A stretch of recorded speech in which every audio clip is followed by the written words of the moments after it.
Welcome to the Roundup. We'll be covering the issues of importance to accountants and advisors across the month of August. We'll look at the latest regulation changes on tax-free COVID grants. We'll also look at that issue that keeps coming up about whether the grants can be distributed to shareholders tax-free. But first up, Treasury has released the exposure draft legislation for the skills and training boost and the technology boost. Now, this was a measure that came out of the previous government's federal budget, and we really weren't sure whether this was going to see the light of day. Michael, what can you tell us, and who are these measures targeting? Yes, this has been one of the big question marks, I guess, since the election in terms of whether we would ever see any development with these measures that were announced by the former government. And so it's, I guess, comes as a surprise to some people anyway that we are seeing these, given that the new government is due to hand down some form of budget in a couple of months' time. But I guess this is good news for smaller businesses because I think there was some initial excitement about these measures and a belief that this could be quite helpful for smaller businesses in terms of helping them to upskill their staff but also improve their digital capabilities. These measures are really aimed at businesses with an aggregated turnover of less than $50 million.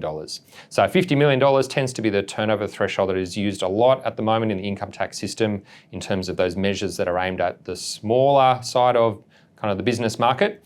And that's the threshold we're seeing for these measures too. Now remember, that's an aggregated annual turnover threshold, which means you do need to group together the turnover of the taxpayer that's seeking to access these measures, plus connected entities and affiliates.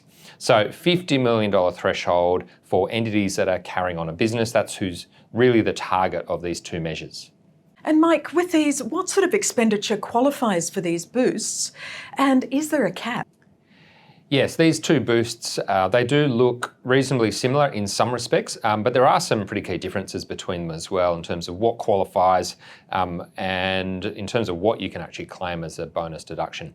Effectively, the reason why I say that they're similar is because both of them are basically giving you an additional 20% deduction on top of the normal deduction that you would receive for the expenditure that you've incurred.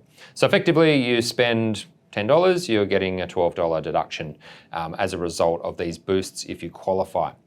Now, in terms of limits, well, there's no limit when it comes to the training boost. So you can spend as much as you want on training employees. In terms of eligible expenditure, there is no annual cap that applies. So there's no limit there. But there is a limit when it comes to the technology boost. The way that works is that there is a $100,000 expenditure cap effectively per relevant income year, which equates to a $20,000 bonus deduction cap. So that's where we do see some quite significant differences between those two measures.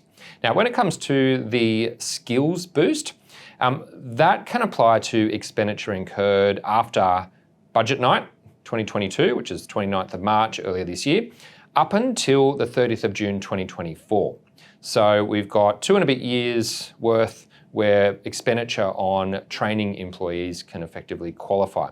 Now, in order to fall within the scope of the skills boost, you do need to ensure that the expenditure relates to training provided by external organisations that aren't related to you for your employees. So training a contractor won't qualify, in-house training that is conducted by your own employees won't qualify either. So it has to be an external organisation providing training for your employees.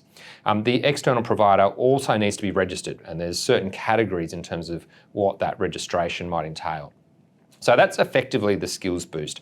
You need to show that there's a connection between the training and your business activities. So if you're training up your employees so they can basically be better at what they do within the business, then typically that's what that boost is aimed at. Now, the technology boost, as well as having an annual cap, the time period is also shorter. The technology boost only covers expenditure from budget night, so 29 March 2022, up until 30th of June 2023. So it's only 1 year and a bit instead of 2 years and a bit for the skills boost. So shorter period of time for you to spend money in order to qualify for the technology boost. Now, as I said earlier, there is that $20,000 bonus deduction cap per year. Now, when it comes to the technology boost, it's really aimed at expenditure that is geared towards improving your digital operations and the digital capability of your business. There's a range of things that might qualify, and it can include expenditure on plant and equipment. So depreciating assets that are acquired as part of that process can actually qualify. The way that works is that the bonus deduction is based on the cost of that depreciating asset, regardless of whether you claim a full deduction under the temporary full expensing rules or whether you're claiming deductions over a period of time. That bonus deduction is based on the full cost of the asset, but again, remember that cap, that annual cap that will apply.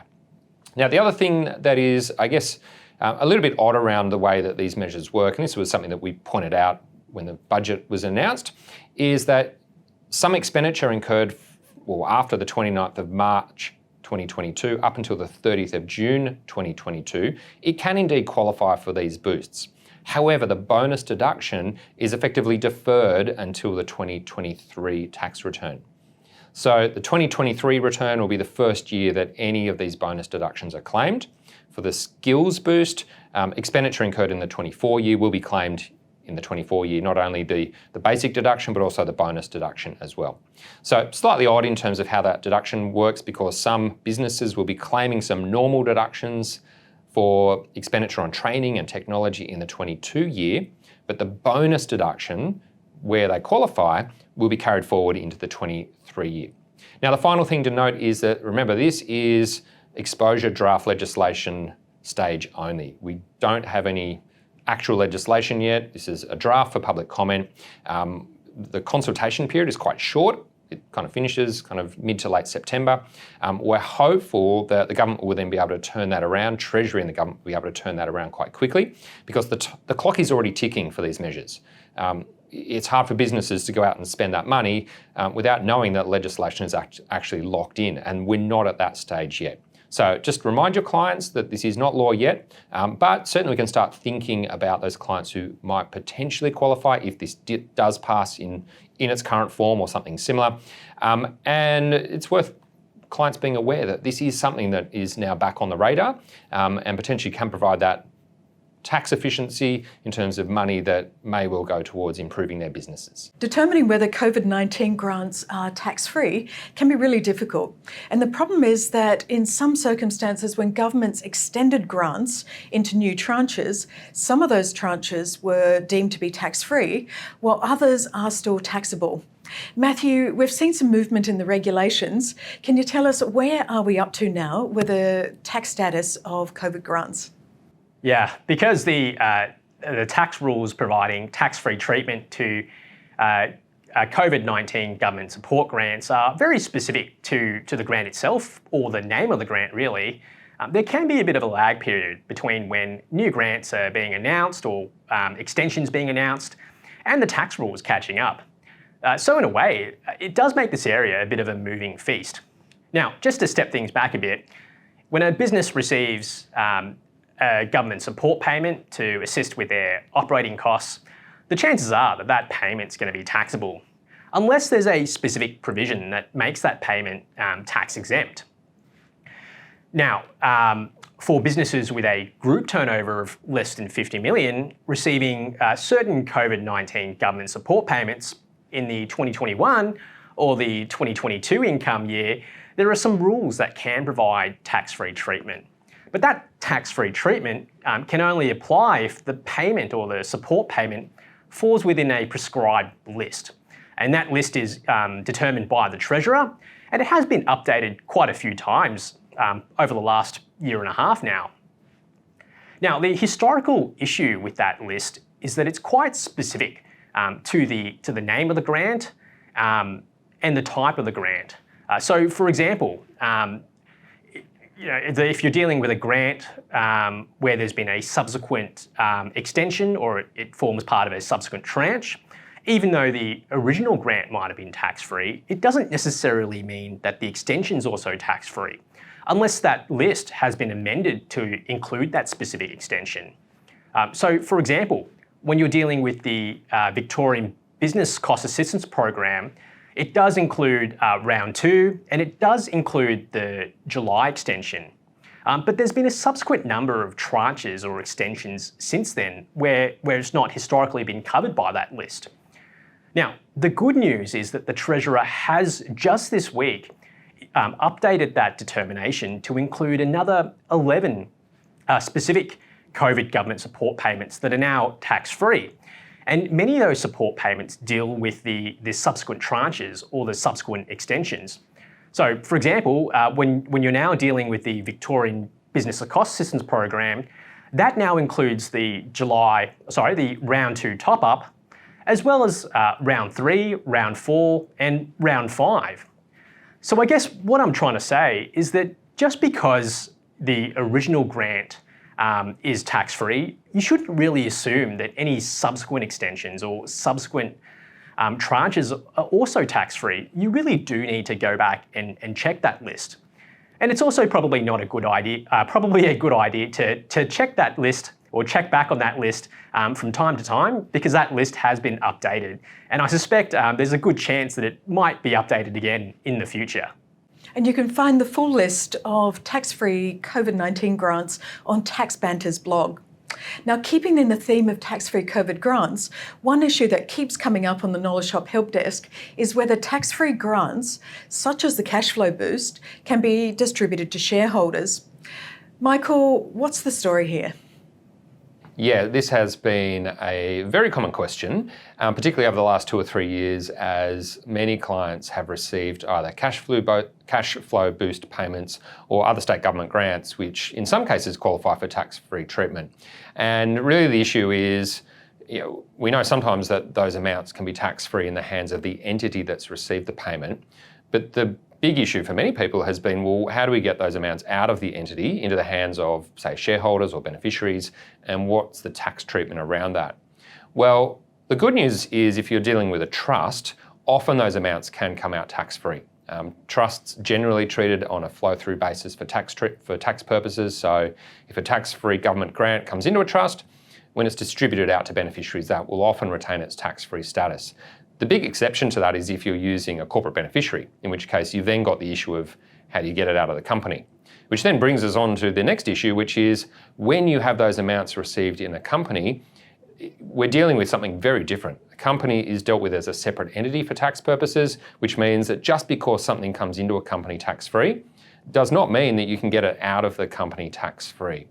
Often in cases like this, from a practical perspective, we've got tax-free amounts coming into a company. The company isn't paying any tax on those amounts, therefore it's not generating any franking credits either. So unless the company has some surplus franking credits floating around, when those amounts are distributed out to shareholders, typically that will be dealt with as an unfranked dividend or a partially franked dividend at best in many cases. So receiving it tax-free, that's fine as long as the money sits in the company. Once it comes out of the company, we then have often a dividend issue, and in many cases those shareholders will be taxed at their marginal rates without any access to franking credits. So is the tax treatment any different when the company is wound up? And has the ATO shed any light on this? Yeah, well, this has been another ongoing issue for the last 2 or 3 years. And this is actually something we raised with the ATO almost 2.5, 3, or going on to 3 years ago. And there's been a little bit frustrating because there's been, I guess, silence from the ATO in terms of how they would view this sort of situation. Now, if we just take it back a step, when a company is being wound up, so placed into liquidation, and a liquidator is distributing amounts out of a company to shareholders, there are actually some quite specific rules in the tax system that deal with that. Basically what those rules do is that they say that those distributions made by the liquidator are deemed to be dividends for tax purposes. Franking credits can potentially be attached to those effectively deemed dividends, but there are some exceptions to that. And the major exception to that is when the liquidator is distributing out an amount that was not treated as income in the hands of the company. And when we're dealing with this sort of thing in practice, what we're often looking for is, for example, tax-free capital gains that have been made by a company. And that's because of the way income is defined in the legislation. So if a company sells a pre-CGT asset or applies the small business 50% active asset reduction, when a company is being wound out, it will often be possible to distribute those amounts out to shareholders and they won't be taxed as dividends. Now, it doesn't mean they're tax-free. The shareholder is now receiving effectively capital proceeds relating to their shares, and there may well be some CGT implications, but for some shareholders, they can deal with that through things like the CGT discount, small business concessions, maybe pre-CGT exemptions. Well, that's fine when it comes to tax-exempt capital gains. It's not quite so easy as that when it comes to something like a cash flow boost amount or a state government grant that was tax-free in the company. The key issue is whether this amount is income. The fact that it's not assessable income isn't really the answer. It's whether it is income. Now, this has been a bit of a question mark, and we haven't really seen much from the ATO on this publicly anyway, until very recently. And while we wouldn't normally cover private rulings as part of the tax roundup, there has finally been a private ruling issued and posted on the ATO legal database, which addresses this issue quite specifically, dealing with a company that is paying out cash flow boost amounts to its shareholders. Now, you can't rely on private rulings issued to other taxpayers, but this is the first time we've seen something where the ATO addresses this, which we can actually refer to and see the ATO's thought process and analysis. Basically, what the ATO is saying is that even though cash flow boost amounts are not assessable income, when they're received by a company that carries on a business, those amounts are likely to be still income under ordinary concepts. As a result, when those amounts are paid out on liquidation of the company, they are still treated as dividends in the hands of the shareholders. Once again, go back to the point I made earlier, that if the company has never paid tax on these amounts, it hasn't generated franking credits, in some cases, this will just end up being an unfranked dividend. So the fact that the company is being wound up and the amounts are being paid out on liquidation doesn't seem to really change the situation, at least from the ATO's perspective. So, key points to remember. The company receives something that's tax-free doesn't necessarily mean it can be paid out in a tax-free manner. When a company receives something that is tax-free or tax-exempt, there is sometimes scope to distribute that out to shareholders when the company is being wound up and have that treated as a capital distribution for tax purposes. However, that seems unlikely to be the case when it comes to cash flow boost amounts, other state government grants which are tax-free, where there's a connection between those payments from the government and the company's business activities. It's very likely that these would still be treated as dividends, potentially could be franked if there are franking credits available. So, there's been a big question mark over this for the last 2 or 3 years. We have a private ruling, which is not ideal. It would be great if the ATO publishes something in a more public form, but at least we have an indication on where the ATO is likely to go on this issue. And it's something that we're going to have to keep in mind because there'll be lots of clients out there with companies which have these amounts sitting in them that haven't necessarily been fully spent. And people will start questioning, is there a way to get these out in a tax efficient manner? The short answer to that is it's very difficult to do that. Now, before Parliament is legislation amending self-education expenses. Matthew, can you tell us what's proposed? Yeah, so there is a bill being introduced, and it's before Parliament right now, that deals with self-education type expenses, changes to that area. And those proposed changes are actually quite welcome and quite positive. So for clients currently undertaking a course at university or college and where they're claiming self-education deductions, there is actually a sneaky little provision that reduces those self-education deductions by a maximum of 250. So the maximum reduction is 250. But for many clients, you'll find that reduction ends up to be something less than 250. But there is a calculation mechanism to work through to get to that final reduction number. And that calculation mechanism can actually be quite fiddly to get your head around. So luckily, the government's clued in on this, and that proposed bill proposes to remove that 250 reduction. So if it gets passed, what that all really means is that you just claim what's deductible under the normal provisions. And you don't have to look at whether there's a reduction, and if so, what is the amount of that reduction. So certainly going to make our lives a bit easier if it gets passed. Now, Parliament's going to resume sitting sometime early next month, so I expect we'll get some traction on this quite soon. And for business taxpayers, it looks like there's some further developments in the works. What can you tell us about what's going on in that space? Yeah, look, it does seem like there's something for everyone. And for business clients, these measures are still at that consultation phase, so very preliminary and nothing really that concrete yet. So for small businesses, most of us are probably aware that they're subject to what's referred to as a 2-year period of review, or a 2-year amendment period. So what that really means is that subject to some limited exceptions for fraud or evasion, the ATO generally won't amend a tax return 2 years after an assessment is issued. Now, that used to apply for businesses with a group turnover of less than 10 million, but that threshold has been recently increased and expanded to include businesses with a group turnover of less than 50 million.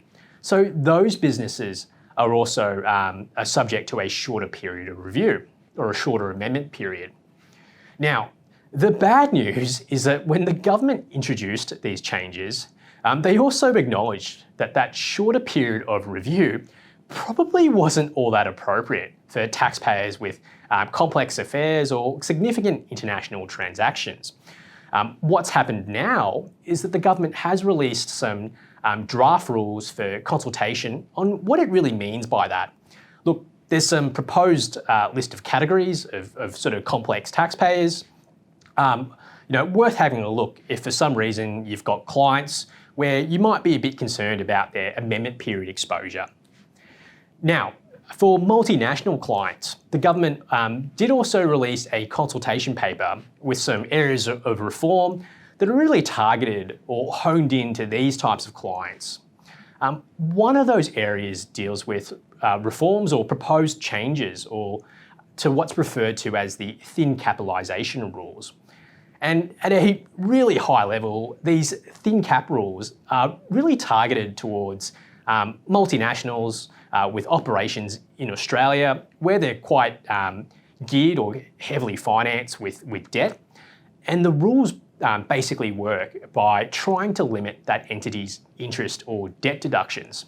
Now look, just be aware there are some exceptions to the thin cap rules, including where the entity has interest or debt deductions of less than $2 million at that sort of group level. Now, but putting that aside, and if you are caught under the thin capitalisation rules, there are a couple of ways to work out whether your client is too thinly capitalised and has some interest or debt deductions that need to be denied. Most taxpayers currently use what's referred to as the safe harbour approach, which tells you the maximum amount of debt or debt deductions you can have by reference to the entity's asset values, or really net assets. The proposal is to move away from that asset-based test towards a more earnings-based test. And the idea that's being floated or proposed at the moment is to limit interest or debt deductions at 30% of EBITDA. Now, still at proposal stage for consultation, all very quite preliminary. But if you do have multinational clients doing business here, worth keeping your eye out in this area, especially if those clients are quite heavily financed with interest-bearing debt. And that's the tax roundup for this month. If your firm is not a member of Knowledge Shoppers yet, we'd love to show you how we're helping thousands of accounting and advice firms across the country. Give the team a call and we'll show you exactly how we can make a difference to your life and practice every single day.